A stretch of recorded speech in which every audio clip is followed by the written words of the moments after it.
안녕하십니까. 저는 삼랑대학 이성희 교육위원입니다. 이번 시간은 제5장 정산도 진리의 근본 이념의 3절 원시 반본의 주요 사상과 내용에 대해서 공부하는 시간입니다. 첫째가 가을 우주를 여는 후천개벽 사상입니다. 원시 반본이라는 거대한 자연 섭리에 따라서 개벽이라는 대사건이 벌어지게 됩니다. 지난 역사에서 유불선 기독교에서요, 상제님 오시는 것과 개벽에 대해서 많이 얘기를 했습니다. 그러나 명확하지가 않고 흐릿했습니다. 그런데 상제님 오시기 전 그리고 개벽이 오기 전 구체적으로 명확하게 얘기하신 두 분이 있습니다. 용담유사를 보도록 하겠습니다.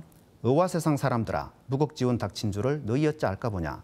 무곡대도 닦아내니 오만년지 운수로다 라고 해서 최수훈 대신사께서 무곡지운, 무곡대도, 오만년을 이야기를 합니다. 그리고 정략에서는 세계세계해여 상제조림이로다 해서 상제님이 오심을 김일부 대성사님이 이야기를 하고 있습니다. 상제님 말씀을 보도록 하겠습니다. 최수훈은 내서상이 올 것을 알렸고 김일부는 내서상이 오는 이치를 밝혔으며 수훈가사는 수훈이 노래한 것이나 나이를 노래한 것이니라. 일부가 내일 한 가지는 하였느니라 라고 말씀하셨습니다. 최수훈 대신사님과 김일부 대성사님은 내세상이 오는 것을, 상제님 세상이 오는 것을 알렸고요. 그리고 상제님 세상이 오는 이치를 밝히는 그 사명을 완수를 하신 겁니다. 그리고 359쪽 아래에서 네 번째, 아래 각주고요. 그리고 위에서 네 번째 줄을 보시면은 3대 개벽에 대해서 이야기를 하고 있습니다. 자연개벽, 문명개벽, 인간개벽입니다. 실제로 개벽에는요, 전쟁과 병겁, 그리고 지충이독이라는 대사건이 벌어집니다만은 전체 큰 틀로 봤을 때 무엇이 바뀌었느냐? 자연이 바뀌게 되고요. 그 자연 속에 사는 인간이 바뀌게 됩니다. 그리고 인간이 열어가는 문명이 바뀌게 되죠. 그렇게 해서 자연개벽, 문명개벽, 인간개벽을 이야기를 하고 있습니다. 그리고 밑에서 네 번째 줄을 보시면 궁극의 개벽이 무엇이냐에 대해서 나옵니다. 가을 우주의 열매인간, 태일인간으로 거듭남으로써 인간개벽을 통해 인류 문명의 질서를 총체적으로 대개벽함으로써 궁극의 개벽을 완수를 한다라고 나와 있습니다. 두 번째는요, 천하통일의 의통조합권입니다. 그러면은 이런 대개벽이라는 사건이 벌어질 때 무엇이 필요한 것이냐? 무엇이 필요한 것이냐? 의통이 필요하다는 것이죠. 상제님 말씀을 보도록 하겠습니다. 만법 가운데 의통법이 제일이로구나. 수천, 수만, 수백만 가지의 법이 있는데요. 그중에 가장 좋은 법이 의통법이라는 것입니다. 의통에는 두 가지가 있습니다. 두 가지 뜻이 있습니다. 의를 통한다는 뜻과요, 인간을 살려서 천하를 통일한다는 뜻이 있습니다. 의를 통한다는 것은 우리 모든 일꾼들이 의운도수를 통해서 사람을 살릴 수 있는 권능을 얻는 것입니다. 그리고 의통은요, 밑에 있는 의통은 인간을 살려서 천하를 통일하는 의통은 만국 의운도수를 통해서 실현이 됩니다. 상제님 말씀을 보도록 하겠습니다. 직자는 의하요, 업자는 통냐니 성지직이요, 성지업이니라.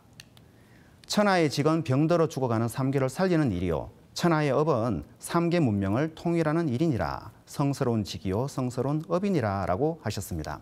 상제님의 직업은 무엇이냐? 삼계를 살리는 일이고요, 삼계 문명을 통일하는 일이라는 것입니다.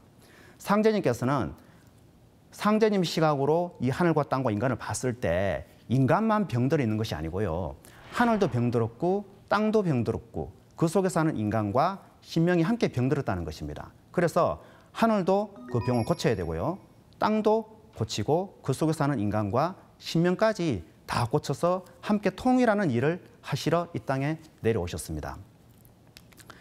자, 362쪽 가운데 단락입니다. 의통법으로서 선천 문명이 매듭 지어지고 상제님의 가을 개벽 문화가 열리게 됩니다. 이 천지 안에 있는 모든 상극의 분열상이 의통으로서 통일되고 이 땅의 후천 통일에 조화 성경이 건설되는 것입니다 라고 되어 있습니다. 이어서 읽도록 하겠습니다. 그리하여 우주의 목적과 대의상이 성취되고 후천 상생의 통일 조화 문명이 열려서 원시반본의 대도가 이 땅에 실현이 됩니다. 그리고 세 번째입니다. 가을 우주의 인존 사상입니다. 그러면 개벽을 통해서 열리는 새로운 세상에 인간의 모습은 어떠냐입니다. 인존입니다. 인간이 존귀하게 된다. 또는 거꾸로 존귀한 인간을 얘기를 합니다. 상제님 말씀을 보면요, 형어 천지하여 생인 하나니 만물 지중에 유인이 최귀하니라. 하늘과 땅을 형상하여 사람이 생겨났나니 만물 가운데 오직 사람이 가장 존귀하니라. 하늘과 땅 사이에 무수한 만물이 있습니다. 그중에 가장 존귀한 것이 사람이라는 것입니다. 왜 그러냐? 하늘과 땅을 형상해서 태어났기 때문에, 만들어졌기 때문에 하늘과 땅의 자녀거든요. 그래서 그만큼 존귀하다는 뜻이죠. 천지무일월 공각이요 일월무진 허령이니라. 천지는 일월이 없으면 빈 껍데기요 일월은 지인이 없으면 빈 그림자니라. 여기서 지인이 너무 중요합니다. 그냥 사람이 아니고요. 앞에 일을 짓자가 붙었습니다. 끝까지 이르러서 열매가 되어서 성숙된 인간을 말합니다. 가을에 성숙된 인간을 이야기를 하고 있거든요. 그런 성숙된 인간이 없으면 어떻게 되느냐? 천지가 되었던 일월이 되었던 빈 껍데기고 빈 그림자에 불과할 정도로 그런 성숙된 인간이 가치가 무궁무진하고 중요하다는 말씀이죠.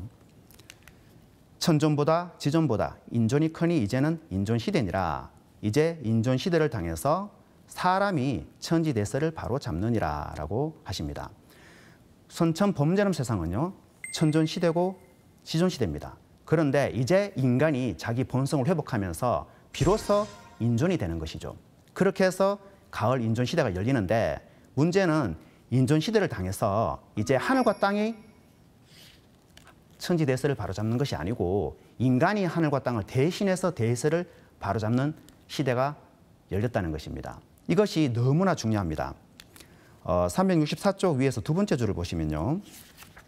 천지가 성공을 이루는 이때는 신명보다 인간의 삶이 더욱 존귀합니다. 인간은 궁극의 성공을 이루기 위해서 천지일월의 근본 이법을 깨치고 천지일월의 뜻에 따르는 삶을 살아야 합니다. 라고 되어 있습니다. 천지가 성공을 이루는 이때는 인간의 삶이 더욱 존귀할 수밖에 없습니다. 왜 그러냐면은 천지 성공을 이루는 주인공이 누구냐면은 실제 인간이 하는 것이거든요. 그 주인공이 인간이라는 것입니다. 그렇기 때문에 더욱 존귀하고요. 그리고 그런 존귀한 인간이 되고자 하면 어떻게 해야 되느냐? 천지일월의 뜻에 따르는 삶을 살아야 합니다. 그렇게 되었을 때 존귀한 인간의 삶을 이룰 수 있는 것이죠.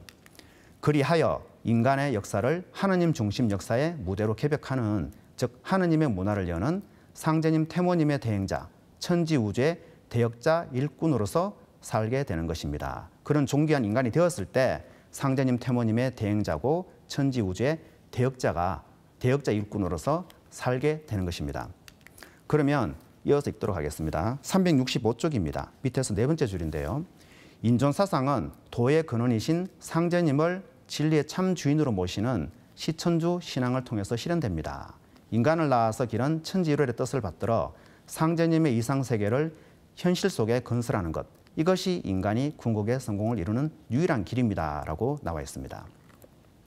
그러면 천지일월의 뜻을 따른다는 삶은 어떤 것이냐? 구체적으로요. 시천주 신앙을 통해서 가능해집니다. 천주님을 모시는 신앙을 통해서만이 진실로 존귀한 인간이 될 수 있거든요. 그래서 상제님의 뜻과 말씀과 그 신법을 그대로 내가 공부하고 배워서 상제님 마음과 하나로 맞추는 것이죠. 그렇게 되었을 때만이 내가 인존의 삶을 살 수 있고요. 그리고 상제님께서 원하시는 그 이상 세계를 현실 속에 건설하는 궁극의 성공을 이룰 수가 있는 것입니다. 네 번째입니다. 정엄정량의 남녀 동권 사상입니다. 그러면 이런 인존 시대가 되었을 때 그럼 남녀 문제는 어떻게 되느냐? 상제님께서는 정엄정량의 시대가 온다라는 말씀을 하십니다. 선천은 천지비요 후천은 지천태니라. 선천에는 하늘만 높이고 땅은 높이지 않았으니 이는 지덕이 큰 것을 모름이라. 이 뒤에는 하늘과 땅을 일체로 받드는 것이 옳으니라 라고 하십니다. 선천은요 천지비괴, 그리고 후천은 지천태괴라는 것이죠. 선천에는 하늘만 높이고 땅은 높이지 않았습니다. 그런 문화가 형성이 되었다는 것이죠.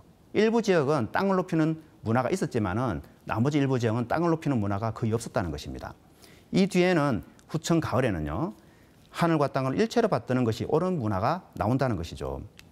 꾀를 보도록 하겠습니다. 왼쪽에 천지비꾀는요 위에 근꾀가 있고 아래에 공꾀가 있습니다. 근꾀는 위로 올라가려고 하고요. 곤꾀는 아래로 내려갑니다. 그래서 서로 만나지가 않습니다. 소통을 하지 않거든요. 그러다 보니까 서로 등을 지는 것이죠. 그런 세상이 이루어지는 것이고요. 그리고 지천태꾀는요 오른쪽에 있습니다. 곤꾀는 아래로 내려오려고 하고요. 아래에 있는 근꾀는 위로 올라가려고 합니다. 만납니다. 소통을 하고 조화를 이루거든요. 그래서 그런 조화로운 세상이 이루어지게 된다는 것입니다. 후천은요, 정음정량의 시대입니다. 선천은 어금존량의 시대입니다. 어금존량이라는 것은 양을 높이고 음을 억누르는 것이죠. 양은 음을 지배하려고 합니다. 그러다 보니까 반발이 일어나죠. 그 반발의 스파크를 상극이라 부릅니다. 선천 5만 년 동안 상극의 기운이 꽉 채워져 가지고 모든 생명체가 그 기운을 받아 마시면서 투쟁을 하고요. 결과적으로 눈물을 흘리게 됩니다. 그런데 이제 후천 정음정량 시대에서는요, 음도 바르게 자리를 잡고요, 양도 바르게 자리를 잡습니다. 그렇게 해서 정음정량이 되는 것이거든요. 그래서 완전한 조화로운 세상이 이루어지게 된다는 것입니다. 이때는 해원시대라 몇천 년 동안 깊이 갇혀 남자의 완론거리와 사역거리에 지나지 못하던 여자의 원을 풀어 정음정량으로 근본을 짓게 하려니와 이 뒤로는 예법을 다시 꾸며 여자의 말을 듣지 않고는 함부로 남자의 권리를 행치 못하게 하리라 하셨습니다. 이제 정음정량 시대를 맞이해서 상제님께서는 여자의 말을 듣지 않고는 함부로 남자의 권리를 행치 못하게 한다는 말씀하셨는데 이것이 강제로 되는 것이 절대 아닙니다. 상제님이 명령했기 때문에 남자가 여자의 말을 듣지 않고 권리를 행하지 못한다 이렇게 되는 것이 아니고요. 선천은 양시대였습니다. 그러다 보니까 그런 양의 기운을 많이 받는 남자가 덩치가 더 크죠. 그리고 문화 자체가 남성 중심 문화가 나오게 되는 것입니다. 그런데 이제 후천이 되면서 음의 기운이 들어옵니다. 후천은 정음정량 시대이긴 하지만은 가을은 서늘합니다. 음을 바탕으로 하거든요. 음을 중심으로 한 정음정량입니다. 그런 음의 기운이 들어오다 보니까 이제 문화 양상이 많이 달라집니다. 40, 50년 전만 하더라도 여성이 대통령이 되거나 수상이 되는 사례가 극히 드물었죠. 그런데 최근 들어와서는 여성이 대통령이 되고 수상이 되고 장관이 되고 그것이 너무나 흔해졌습니다. 익숙해진 것이죠. 왜 그렇게 되었느냐? 민주주의가 발전해서 그렇게 되었느냐? 그것이 아니고 보다 근원적인 이유로는 이렇게 가을의 기운이 들어오기 때문에 자연스럽게 그런 문화적인 양상이 벌어지게 되는 것입니다. 그렇게 해서 위에 있던 남성과 밑에 있던 여성이 이렇게 점점 맞추어지는 것입니다. 정음정량으로요. 이렇게 자연스럽게 정음정량, 남녀 동권이 이루어지는 것이지 강제적으로 남자가 여성의 말을 안 들으면 안 되니까 명령이 있으니까 그렇게 해야 되겠다. 이런 것이 절대 아니란 것입니다. 다섯 번째는 신인합일의 조화성경, 부제로는 성신론입니다. 신과 인간이 함께해서 하나가 된다는 뜻입니다. 그리고 이것을 공부하기 이전에 성신론, 동양과 서양의 성신론에 대해서 조금 공부를 해야 됩니다. 중요수로는 신인합일입니다. 후천은 사람과 신명이 하나가 되는 세상이니라 신인합일이라야 모든 조화의 기틀을 정한다라고 하십니다. 후천은요, 사람과 신명이 하나가 되는 세상이고 동등한 세상입니다. 후천은 남자와 여자가 동등해지지 않습니까? 마찬가지로 사람과 신명 또한 동등해지는 세상이 되는 것입니다. 여기서 중요수로가 있습니다. 신인합발과 인신합덕이 있습니다. 신인합발은요, 신명과 인간이 현실을 변화시키고 그 뜻을 이루기 위해서 함께 부단히 노력하는 것을 말하고요. 인신합덕은 인간과 신명이 뜻을 합하여 함께 노력하여 덕을 이루어 나가는 것을 말합니다. 과정을 얘기를 하고 있는 것이죠. 그런데 신인합일은 인신합덕과 신인합발의 목적이 성취가 된 경계를 말합니다. 인간과 신명이 합덕하는 후천 신인 문화의 궁극의 조화 경계, 상제님의 후천 조화 성경 문화를 나타내는 가장 적합하고 올바른 표현이 신인합일의 세상입니다. 자, 그러면 소제목이 있습니다. 상제님의 대도를 밝히는 성신의 세계인데요. 태백일사 소도경전 본운에 나오는 내용입니다. 369쪽 맨 아랫줄입니다. 신은 곧 우주의 기요, 기는 허요, 허는 곧 하나이다. 신과 기가 하나라는 겁니다. 신적기, 신과 기는 일체관계이고 이 신을 경외하는 뜻으로 성신으로 부른다라고 되어 있습니다. 370쪽의 위에서 세 번째 줄에 보시면 나오는 내용입니다. 대우제의 본성은 겉으로 보면요, 허령창창한 기이지만 안으로 보면은 바로 성신입니다. 우리 동방 한민족은 우주의 성신을 삼신이라 불러왔습니다. 라고 나옵니다. 기도 눈에 안 보이고요. 신도 눈에 안 보입니다. 그런데 눈에 안 보이는 기와 신이 본래는 하나였다는 겁니다. 겉모습으로는 긴데요. 그 본질을 들여다보면은 신이라는 겁니다. 그래서 신적기라고 이야기를 하고 있는데 그 신을 동방에서는 우리 한민족에서는 삼신이라 불러왔다는 겁니다. 그리고 동서양 성신관을 좀 비교를 해보도록 하겠습니다. 동양에서는 일신 즉 삼신을 이야기합니다. 일신은 쉽게 생각하면 그냥 하느님이라 생각하시면 됩니다. 그런데 하느님이신 일신이 즉 삼신의 모습으로 세 손길로 작용을 한다는 겁니다. 조와, 낳는 조와, 가르치는 교와, 다스리는 치와 신으로 작용하기 때문에 삼신이라 부르는데 그 삼신이라 부르긴 하지만 일신이 계시거든요. 그래서 일신즉 삼신이라고 이야기를 합니다. 그리고 하늘과 땅과 인간으로 드리워지는데요. 그 하늘에도 삼신이 내재를 하고요. 땅에도 삼신이 내재를 합니다. 그리고 인간에게도 삼신이 내재를 합니다. 그래서 천일, 지일, 태일이라 불러주는데 왜 인일이라 하지 않고 태일이라고 하냐면은 하늘과 땅의 꿈과 이상을 성취하는 주인공이기 때문에 더 높여서 클테차를 붙여서 태일이라 불러줍니다. 그래서 하늘도 하느님이고 땅도 하느님이고요. 인간도 본래 본성은 하느님이라는 겁니다. 이것이 동양에서 말하는 성신입니다.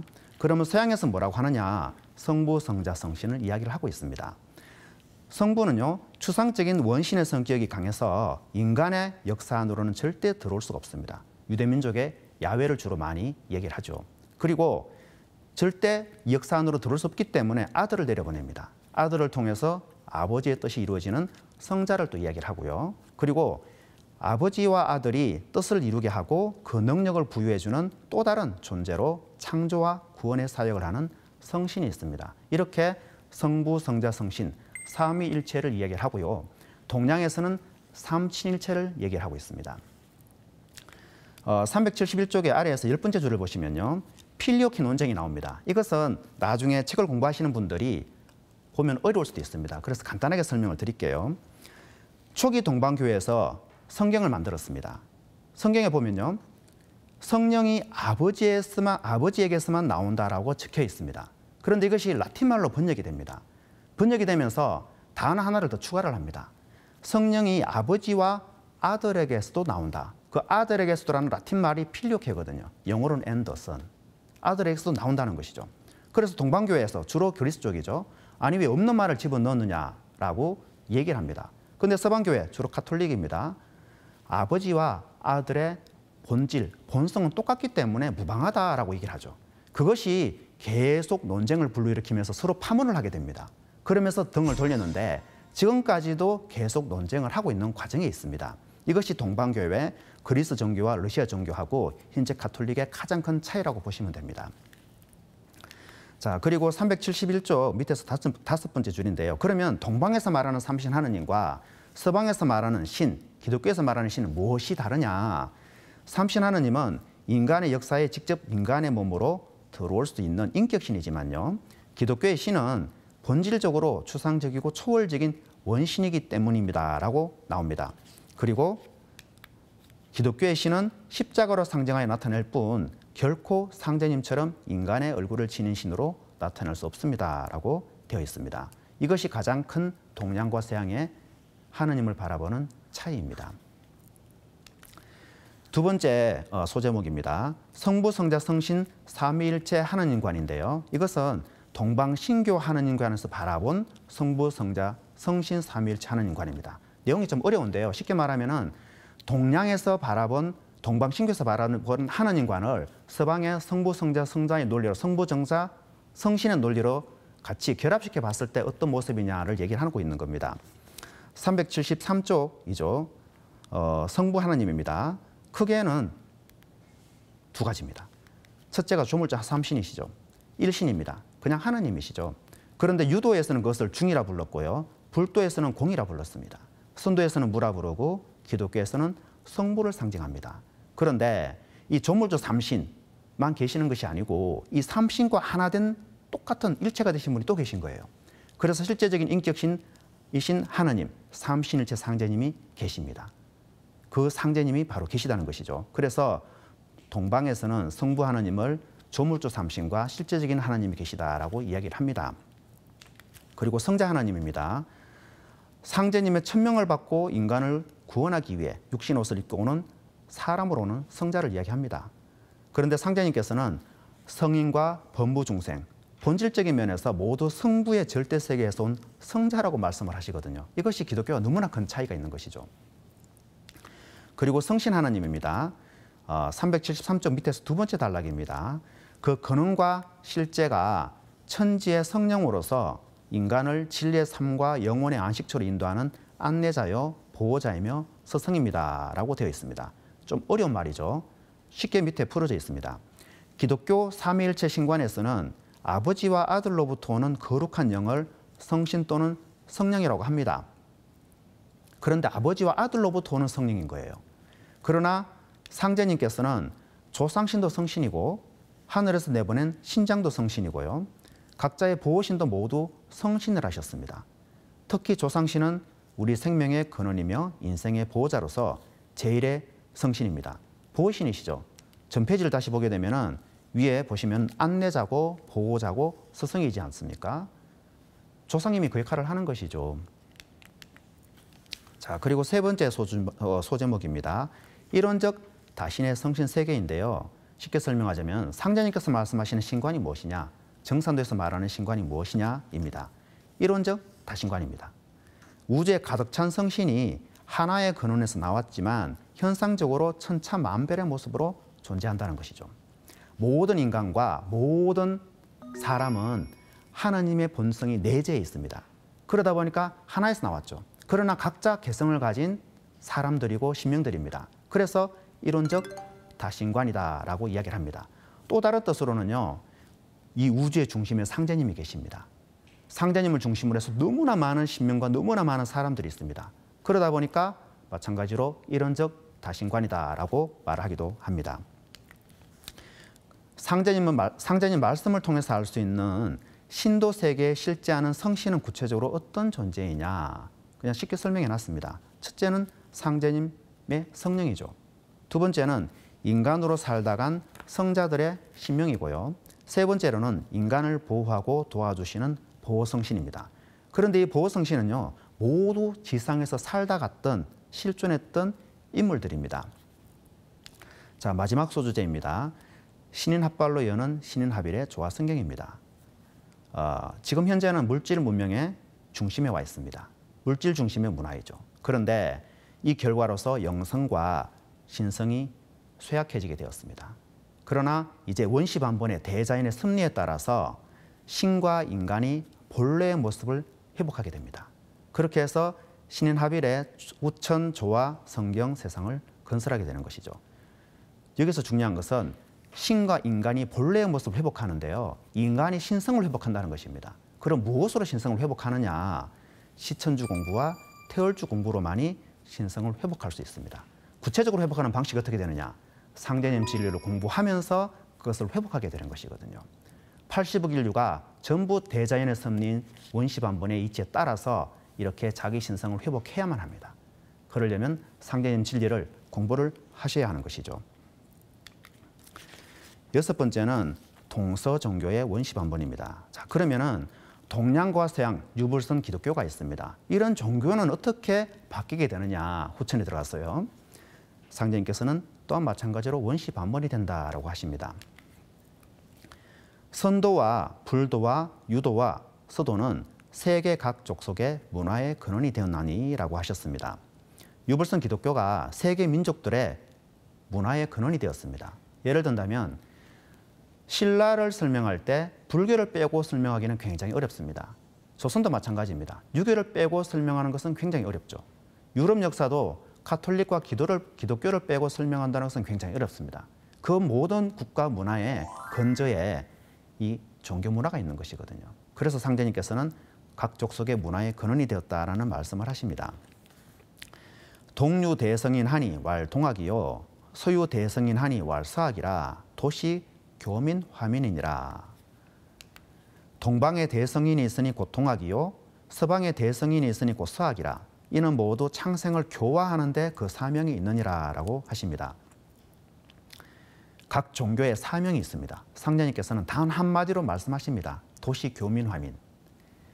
백성을 교화하는 데 그 사명이 있다는 것입니다. 가르쳐서 변화시키는 것. 그것이 동양과 서양의 각 종교의 사명이다라고 하시죠. 그러면 유불선의 핵심이 무엇이냐?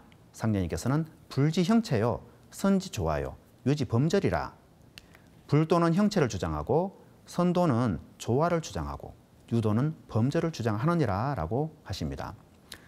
불교의 핵심은 형체인데요. 이 형체라는 것은 물질을 말하는 것이 아니고 형해체의 본질은 무엇이냐? 마음이거든요. 마음을 이야기를 하고요. 선도는 조화를 주장합니다. 그리고 유도는 범죄를 주장하죠. 이것이 유불선의 핵심이라는 것입니다. 그리고 수천지지 허무하여 선지포태하고 수천지지 정멸하여 불지양생하고 수천지지 이주하여 유지학육대하니 관왕은 도설 허무 정멸 이존이라. 천지의 허무한 기운을 받아서 선도가 나오고요. 천지의 정멸한 기운을 받아서 불도가 나옵니다. 여기서 정멸은 불가에서 말하는 공을 얘기합니다. 수천지지 이주하여 유지육대니라. 이주의 기운을 받아서 육아가 나왔습니다. 이 조자는 가르칠 조자거든요. 그리고 관왕은 여기서 말하는 관은요. 옛날에 아이들이 소년이 커서 어른이 되면 상투를 틀고 관을 씁니다. 그래서 이 관왕은 성숙한 후천 가을 세상을 말합니다. 관왕은 도설, 허무, 정멸 이존이라. 도설천의 천주님이 허무와 정멸 이조, 유불선을 전부 통할하느니라 하는 말씀을 하시죠. 이제 불지형체, 선지조화, 유지범절의 삼도를 통일하느니라. 내가 유불선 기운을 쏙 뽑아서 선에 붙여 놓았느니라 라는 말씀하십니다. 그래서 유불선의 기운을 통일하는데 어떤 모습으로 통일하느냐? 상제님께서는 선의 모습으로 통일한다 하셨습니다. 그런데 여기서 선은 유불선의 선이 아니고요. 후천의 조화선을 말씀하시는 거거든요. 후천의 조화선의 모습이 유불선의 통일된 모습이라는 겁니다. 그래서 불교의 통일된 모습이 불교가 아니고요. 상제님의 조화선이라는 것이죠. 마찬가지로 선도도 그렇고 기독교도 그렇습니다. 그러면 불교를 공부하는 사람이 끝을 보고자 하잖아요. 그럼 무엇을 공부를 해야 되냐? 불교를 공부를 해봐야 끝이 안 나요. 상제님 진리를 공부해야만이 후천 조화선으로 끝을 맺을 수 있고요. 교회 다니시는 분도 마찬가지입니다. 사서삼경을 공부하시는 분도 마찬가지입니다. 그런 분들이 진정으로 끝을 보고자 하지 않습니까? 그러면은 상제님 진리를 통해서 상제님의 조화선, 그 자리에 들어가야만이 진정으로 끝을 볼 수 있는 것이거든요. 386쪽에 위에서 6번째 줄을 보시면요. 백보자 하느님이신 미륵불의 도가 바로 인간으로 오신 정산 상제님께서 인류를 구원하고 가을 우주의 상생의 세상을 건설하기 위해 열어주신 후천 통일에도 정산도입니다 라고 되어 있습니다.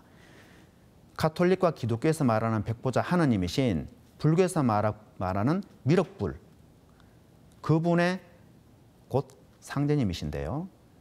그분의 후천 통일의 도, 후천 조화선이 바로 이곳 정산도다 하는 이야기입니다. 7번째입니다. 선천 종교와 과학, 역철학의 통일입니다. 그러면 종교도 전부 원시 반본이 되었습니다. 그러면 종교 외에 과학과 역철학과 수없이 많은 학문들이 있습니다. 이런 것들은 어떻게 되느냐? 마찬가지로 그 섭리에 따라서 통일이 된다는 것입니다.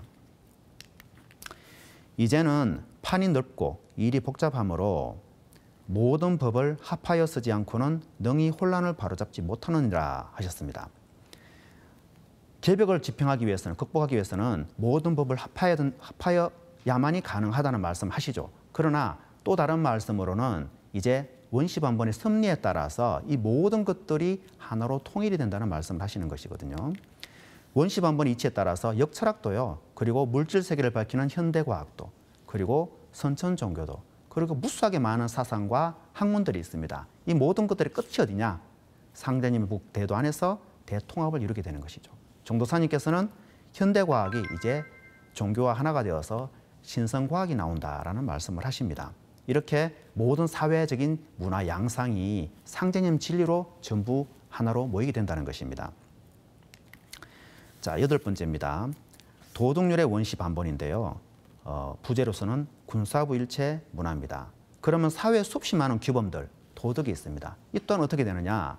마찬가지로 원시 반본이 된다는 것입니다. 기윤년에 하루는 어느 지방에서 젊은 부인이 남편 상을 당한 뒤에 순절하였다 하거늘 상제님께서 들으시고 말씀하시기를 악독한 귀신이 무고히 인명을 살해한다 하시고 글을 써서 불사르시니 이러하니라. 젊은 부인이 남편 상을 당한 뒤에 순절하였다라고 되어 있습니다. 다른 말로 자살이거든요. 그런데 상제님께서는 이것을 뭐라고 하셨느냐? 바르지 않다고 한 거거든요. 당대 사회상은요, 이렇게 자살하는 것을 권장했다는 겁니다. 그래서 자살하고 나면 연례비를 세워주죠. 그런데 그것이 과연 옳으냐? 옳지 않다는 거죠. 도덕이 너무 과도해서 사회를 파괴하는 순간이거든요. 충효열은 국지대강이라 연이나 국망어충하고 가망어요하고 신망어열하니라. 충효열은 나라의 큰 기강이니라. 그러나 나라는 충 때문에 망하고 집안은 효 때문에 망하며 몸은 정열 때문에 망하느니라. 조금 전에 정열 때문에 망한 사례를 보았지 않습니까? 그럼 집안은 효 때문에 망하는데요. 그 사례를 보게 되면은 우리가 3년상을 치를 때, 옛적에 3년상을 치를 때 심효살이를 합니다. 그러면 산수 옆에 움막을 짓고 3년을 살게 되는 겁니다. 군대 갔다 오신 분은 아시겠지만 동계훈련을 나가면요. 며칠만 나가 있는데도 너무 춥습니다. 모든 방한 장비를 갖추고 있는데도. 근데 옛날이면 더 열악했습니다. 그러다 보니까 몸이 약한 사람은요. 사망하는 경우도 많이 생기고 또는 병에 걸리는 경우도 많이 있었다 그럽니다. 그럼 그것이 과연 효냐? 잘못하면 대가 끊어지는데 그것이 너무 과도한 규범으로 작용을 한 거거든요. 충도 마찬가지입니다. 충성은 국가의 큰 기강이죠. 그러나 과도한 충성이 되면은 잘못된 명령이 이 나라를 망친다는 걸 알지만은 행하다가 결국은 자기도 잘못되고 윗사람도 잘못되고 국가도 망치는 그런 경우가 비일비재하게 많이 있습니다. 그래서 이런 모든 충효열이 국가의 기강이, 사회의 기강이, 가정의 기강이 이제 상대적인 도법 속에서 바로 잡히게 된다는 말씀이죠. 선천의 도정이 문왕과 무왕에서 그쳤느니라. 중고 이래로 성과홍이 바탕을 달리하여 정치와 교화가 갈렸으므로 이제 원시반본이 되어 군사위가 한 갈래로 되리라 라고 하셨습니다. 선천의 도정이요. 문왕과 무왕에서 그쳤다고 하셨는데요.